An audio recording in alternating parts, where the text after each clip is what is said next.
ಆಮೇಲೆ ಅಲ್ಲಿ ಮಧ್ಯೆ ತ್ಯಾಗ ಅಂತ ಒಂದು ಬಂದಿದೆ. ಆ ತ್ಯಾಗಕ್ಕೆ ಸಂಬಂಧಪಟ್ಟ ಎರಡು, ಅಸ್ಥೇಯ ಮತ್ತು ಅಪರಿಗ್ರಹ. ಇದು ಅಹಿಂಸೆ ಬಿಟ್ಟು ಇಲ್ಲಿ ಉಳಿದದ್ದು ಸತ್ಯ ಮತ್ತು ಬ್ರಹ್ಮಚರ್ಯ ಬಂದುಬಿಟ್ಟಿದೆ. ಅಸ್ಥೇಯ ಮತ್ತು ಅಪರಿಗ್ರಹ. ಮನುಷ್ಯನಿಗೆ ದುಡ್ಡಿನ ಲೋಭ ಬಂದಾಗ, ಅವನು ತಡೀಲಿಕ್ಕಾಗದಾಗ, ತನಗೆ ಬೇಕು ಅಂತ ಅನಿಸುವುದನ್ನು ನಿಯಂತ್ರಿಸಲಿಕ್ಕಾಗದೇ ಇದ್ದಾಗ ಇನ್ನೊಬ್ಬರ ಸೊತ್ತನ್ನು ಅಪಹಾರ ಮಾಡುವ ಪ್ರಯತ್ನ ಮಾಡ್ತಾನೆ. ಇನ್ನೊಬ್ಬರ ಸೊತ್ತು ಅಪಹಾರ ಅಂದರೆ ಬರೀ ಕನ್ನ ಕೊರೆದು ಅಪಹಾರ ಅಷ್ಟೇ ಅಪಹಾರ ಅಲ್ಲ. ಅದು ಅಪಹಾರದ ಹಿಂದೆ ನಾನಾ ಬಗೆಯ ಕ್ರಿಯೆಗಳಿವೆ. ಇವಾಗ ಕಾನೂನು ರೀತಿಯ ಇನ್ನೊಬ್ಬರ ಜಾಗವನ್ನು ನಮ್ಮ ಜಾಗ ಅಂತ ನಾವು ವಕೀಲರನ್ನು ಅಪಾಯಿಂಟ್ ಮಾಡಿ ಸುಳ್ಳು ಆರ್ಗ್ಯುಮೆಂಟ್ ಮಾಡಿಸಿ ಅದನ್ನು ನಾವು ದಕ್ಕಿಸಿಕೊಳ್ಳುವುದು ಕೂಡ ಅಪಹಾರವೇ. ಅದು ನಮ್ಮದು ಅಂತಕ್ಕಂಥ ಒಂದು ಸುಳ್ಳು ವಾದ ಮಾಡಿ ಇನ್ನೊಬ್ಬರ ಜಾಗ. ಅಂದರೆ ಈಗ ದುರ್ಯೋಧನ ಮಾಡಿದ ಕೆಲಸ, ದುರ್ಯೋಧನ ಮಾಡಿರತಕ್ಕಂಥ ಕೆಲಸ ಏನಂದರೆ ಪಾಂಡವರ ಸೊತ್ತನ್ನು ಅವರಿಂದ ಕಬಳಿಸಿ ತನ್ನದೊಂದು ಮಾಡಿಕೊಂಡಲ್ಲ. ಇದು ಕೃಷ್ಣ ಈ ಮಾತು ಹೇಳ್ತಾನೆ. ಕೌರವರು ನನ್ನ ದೃಷ್ಟಿಯಲ್ಲಿ ಹಗಲುಗಳ್ಳರು, ಕಳ್ಳರು ಯಾರಿಗೂ ಗೊತ್ತಾಗದಂತೆ ಗುಟ್ನೆಯಲ್ಲಿ ಕದೀತಾರೆ. ದುರ್ಯೋಧನ ಎಲ್ಲರ ಹಗಲು ಕಳ್ಳ. ಅವನೇನು ಅವನಿಗೆ ಯಾಕೆ ಗೌರವ ಕೊಡಬೇಕು ನಾವು ಅಂದ. ಆ ಸ್ಥೇಯ ಅಂತಂದರೆ ಇನ್ನೊಬ್ಬರ ಸೊತ್ತನ್ನು ಏನಾದರೂ ಮಾಡಿ ನನ್ನ ಸ್ವಾಧೀನ ಮಾಡಿಕೊಳ್ಬೇಕು ಅನ್ನುವಂಥ ಟೆಂಡೆನ್ಸಿ ಅಷ್ಟೇ. ಅದನ್ನು ಬೇರೆ ಏನೋ ರಾತ್ರಿ ಹೊತ್ತು ಕನ್ನ ಕೊಡದೆ ಕದಿಬೇಕಾಗಿಲ್ಲ. ಅದು ಅಸ್ಥೇಯ ಅಂತಂದರೆ ಆವಾಗ ದುಡ್ಡು, ಇದು ಹಿಂದೆ ತ್ಯಾಗ ಅಂತ ಇದ್ದದ್ದನ್ನು ತ್ಯಾಗ ಮಾಡು ಅನ್ನೋದ್ರ ಬಗ್ಗೆ ನಾನು ವಿವರಣೆ ಕೊಟ್ಟಿದ್ದೆ.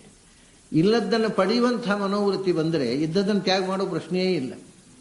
ಹಾಗಾಗಿ ನಮಗೆ ಇನ್ನೊಬ್ಬರ ಸೊತ್ತಿನಲ್ಲಿ ಆಸೆ ಬಂದಾಗ ಒಟ್ಟಿಗೆ ದುಡ್ಡಿನ ಅಕ್ಯುಮುಲೇಷನ್ ಬಗ್ಗೆ ಸೆಳೆತ.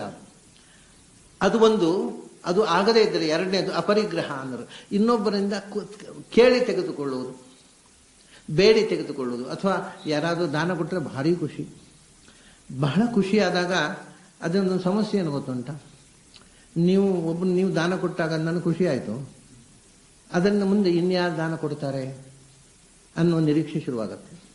ಯಾರೋ ಅವ್ರಿಗೂ ದಾನ ಕೊಡುವರೊಬ್ಬರು ಅವತ್ತು ನನ್ನನ್ನು ಕರೀದೇ ಇದ್ದರೆ ಸಿಟ್ಟು ಬರಲಿಕ್ಕೆ ಶುರುವಾಗುತ್ತೆ.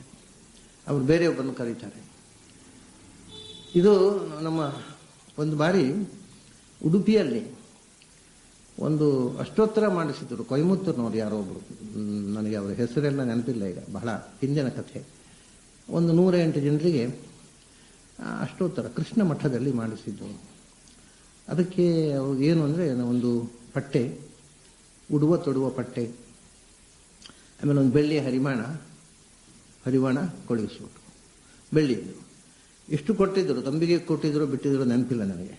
ಹಾಗಾಗಿ ಆ 108 ಅಷ್ಟೋತ್ತರಕ್ಕೆ ದೊಡ್ಡ ನನ್ನ ಹೆಸರು ಸೇರಿಸಿ ಅಂತ ಪಂಡಿತರಲ್ಲಿ ಪೈಪೋಟಿ ಆಯಿತು.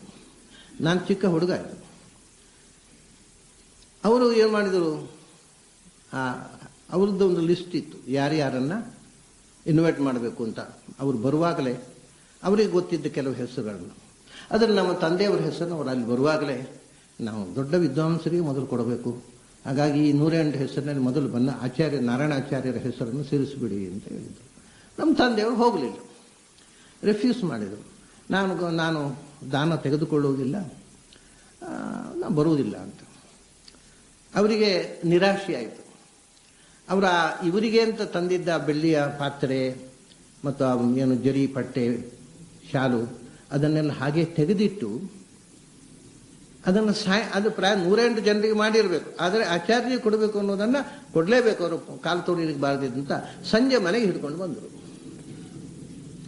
ಸಂಜೆ ಮನೆಗೆ ಹಿಡ್ಕೊಂಡು ಬಂದು, ನಿಮಗೆ ಅಂತ ನಾವು ಸಂಕಲ್ಪ ಮಾಡಿ ತಂದದ್ದು ಈ ಪಟ್ಟೆ ಶಾಲು, ಈ ಬೆಳ್ಳಿ ಪಾತ್ರೆ, ಆಮೇಲೆ ದಕ್ಷಿಣೆ ಎಷ್ಟಿತ್ತೋ ಗೊತ್ತಿಲ್ಲ, ಏನೋ 100 ರೂಪಾಯೋ 200 ರೂಪಾಯೋ ಎಷ್ಟೋ ಅಂತ ಒಟ್ಟಿಗೆ ಒಂದು ಎಲ್ಲರೂ ಆಸೆ ಪಡುವಂಥ ಮೊತ್ತ.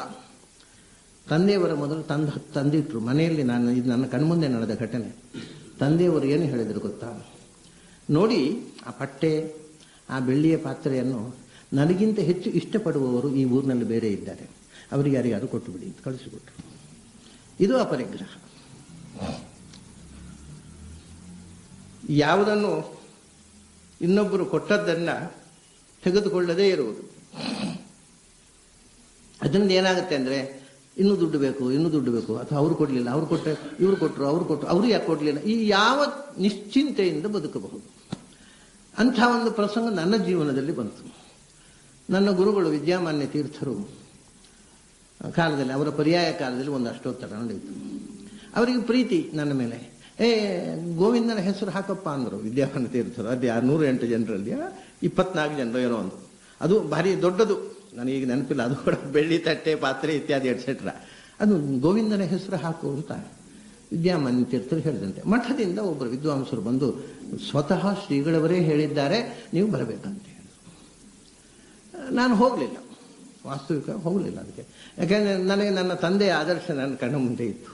ತಂದೆ ಹೀಗೆ ಮಾಡಿದ್ದಾರೆ, ಅವರ ಮಗನಾಗಿ ನಾನು ಅದಕ್ಕೆ ಸ್ವಲ್ಪವಾದರೂ ಸ್ಪಂದಿಸಬೇಕು ಅಂತ ನಾನು ಹೋಗಲಿಲ್ಲ.